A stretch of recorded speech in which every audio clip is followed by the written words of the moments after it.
Energy week के इस नए एडिशन में गोवा में दुनिया के करीब 125 देशों के प्रतिनिधि जुटे हैं।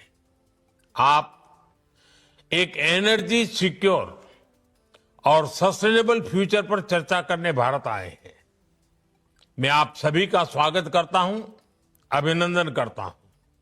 साथियों, इंडिया एनर्जी वीक बहुत ही कम समय में डायलॉग और एक्शन का एक ग्लोबल प्लेटफॉर्म बनकर उभरा है। आज एनर्जी सेक्टर के लिए भारत बहुत बड़े अवसरों की धरती है। भारत दुनिया की फास्टेस्ट ग्रोइंग मेजर इकोनॉमी है, यानी हमारे यहां एनर्जी प्रोडक्ट्स की डिमांड लगातार बढ़ रही है। इसके अलावा भारत दुनिया की डिमांड पूरी करने के लिए भी बेहतरीन अवसर उपलब्ध करता है। आज हम दुनिया में पेट्रोलियम प्रोडक्ट्स के टॉप 5 एक्सपोर्टर्स में से एक हैं। दुनिया के 150 से ज्यादा देशों तक हमारी एक्सपोर्ट कवरेज है और भारत की ये क्षमता आपके बहुत काम आने वाली है। इसलिए एनर्जी वीक का ये प्लेटफॉर्म हमारी पार्टनरशिप को एक्सप्लोर करने का बहुत ही उत्तम स्थान है। मैं आप सभी को बहुत सारी शुभकामनाएं देता हूं। फ्रेंड्स, अपनी बात आगे बढ़ाने से पहले मैं एक बड़े डेवलपमेंट की चर्चा करना चाहूंगा। कल ही भारत और यूरोपियन यूनियन के बीच एक बहुत बड़ा एग्रीमेंट हुआ है। दुनिया में लोग इसकी चर्चा मदर ऑफ ऑल डील्स के रूप में कर रहे हैं। ये समझौता भारत के 140 करोड़ लोगों और यूरोपीय देशों के करोड़ों लोगों के लिए बहुत बड़े अवसर लेकर आया है। ये दुनिया की 2 बड़ी इकोनॉमीज के बीच तालमेल का एक शानदार उदाहरण बना है। ये समझौता ग्लोबल जीडीपी के करीब 25% और ग्लोबल ट्रेड के करीब 1/3 हिस्से को रिप्रेजेंट करता है। ये समझौता ट्रेड के साथ साथ डेमोक्रेसी और रूल ऑफ लॉ के प्रति हमारे शेयर्ड कमिटमेंट को भी सशक्त करता है। साथियों, ईयू के साथ हुआ ये फ्री ट्रेड एग्रीमेंट ब्रिटेन और एप्टा समझौतों को भी कॉम्प्लीमेंट करेगा। इससे ट्रेड और ग्लोबल सप्लाई चेन दोनों को मजबूती मिलेगी। मैं भारत के नौजवानों को, सभी देशवासियों को इसके लिए बहुत बहुत बधाई देता हूं। मैं textile, James and jewellery, leather and shoes ऐसे हर सेक्टर से जुड़े साथियों को भी बधाई देता हूं। ये समझौता आपके लिए बहुत सहायक सिद्ध होगा। साथियों, इस ट्रेड डील से भारत में मैन्युफैक्चरिंग को तो बल मिलेगा ही, साथ ही सर्विसेज से जुड़े सेक्टर का भी और अधिक विस्तार होगा। ये फ्री ट्रेड एग्रीमेंट दुनिया के हर बिजनेस, हर इन्वेस्टर के लिए भारत पर कॉन्फिडेंस को और मजबूत करेगा।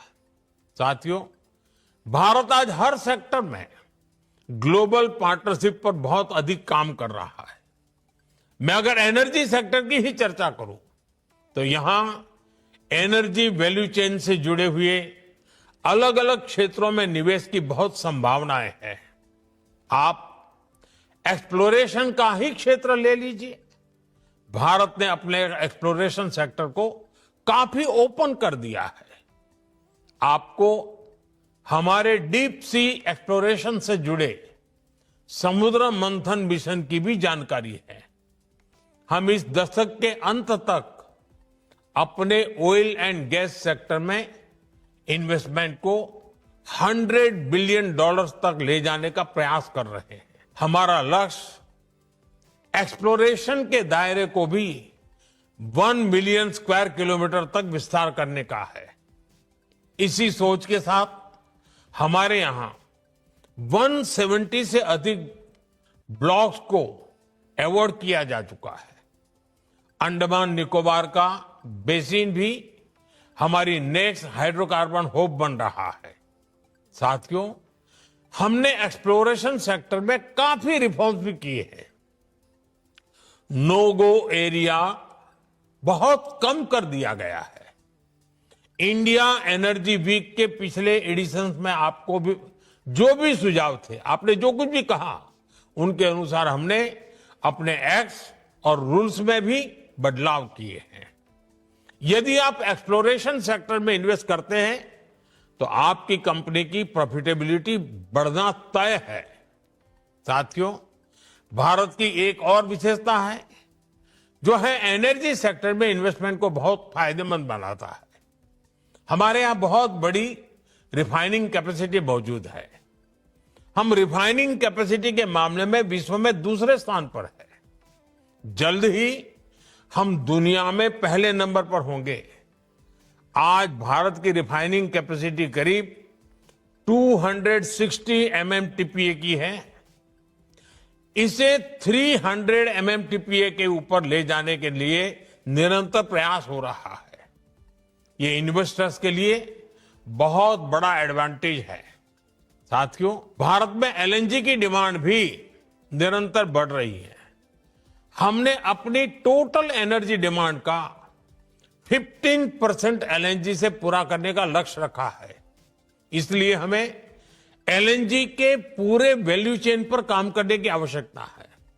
आज भारत ट्रांसपोर्टेशन पर भी बहुत बड़े स्तर पर काम कर रहा है। LNG ट्रांसपोर्टेशन के लिए जिन वेसल्स की जरूरत है, हम उन्हें भारत में ही बनाने पर काम कर रहे हैं। हाल में ही भारत में शिप बिल्डिंग के लिए 70,000 करोड़ रुपए का प्रोग्राम शुरू किया गया है। साथ ही LNG के लिए देश के पोर्ट्स पर टर्मिनल के निर्माण में भी निवेश की अनेक संभावनाएं हैं। रीगैसिफिकेशन से जुड़े प्रोजेक्ट्स में भी आपके लिए इन्वेस्ट करने की बड़ी संभावनाएं बन रही हैं। साथियों, LNG के ट्रांसपोर्टेशन के लिए भारत में बहुत बड़ी पाइपलाइन की भी अब जरूरत है। बीते सालों में इस पर हमने बहुत निवेश किया है, लेकिन अभी भी बहुत बड़े पैमाने पर इन्वेस्टमेंट के लिए संभावनाएं हैं। आज भारत के कई शहरों में सिटी गैस डिस्ट्रीब्यूशन का नेटवर्क पहुंच चुका है और हम तेजी से अन्य शहरों में भी इससे जोड़ रहे हैं। सिटी गैस डिस्ट्रीब्यूशन भी आपके निवेश के लिए बहुत ही आकर्षक क्षेत्र है। साथ आप देख रहे हैं भारत 47 न्यूज।